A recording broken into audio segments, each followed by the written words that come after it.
Hi again, everyone. We're moving on to step 3 of making our mask. And during step 3, we're going to be adding the element of art form to our mask. Form refers to objects that are three-dimensional. So right now our mask is very flat, and we're going to be making part of our mask three-dimensional. We're going to make part of it pop out.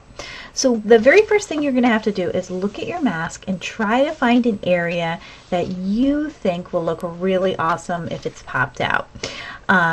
You're going to try to pick an area that's kind of small.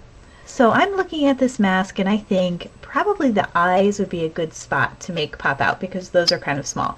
I don't want to make something too big pop out because it just doesn't work very well. So something like the forehead would not be an ideal area to make pop out on my mask. I'm going to stick with the eyes. So to make these eyeballs pop out, what I'm going to do is actually flip my mask upside down, and I'm going to be using a Sharpie as a tool to make the metal stretch and bend.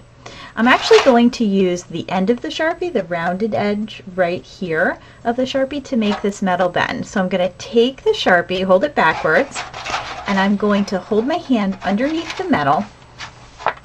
And what I'm going to do is rub the Sharpie on the area that I want to make pop out. I'm just going to gently rub the Sharpie over that area.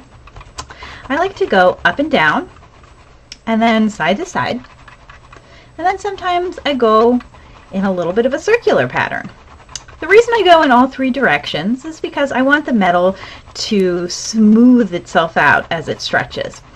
If I keep going back and forth like this over and over again, I'm going to get all of these little horizontal lines all over my mask. So I like to vary the direction that I'm moving the Sharpie. Every once in a while I take my metal and I flip it over. The metal is starting to bend. Let's try that again.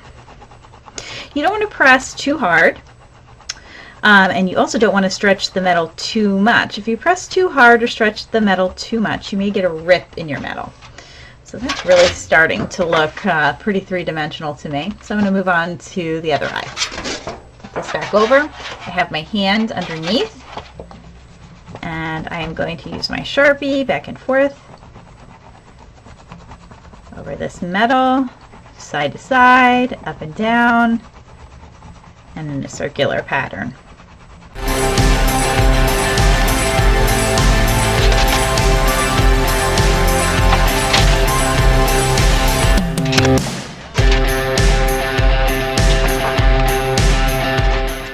Okay, now it looks like my eyeballs are popping out.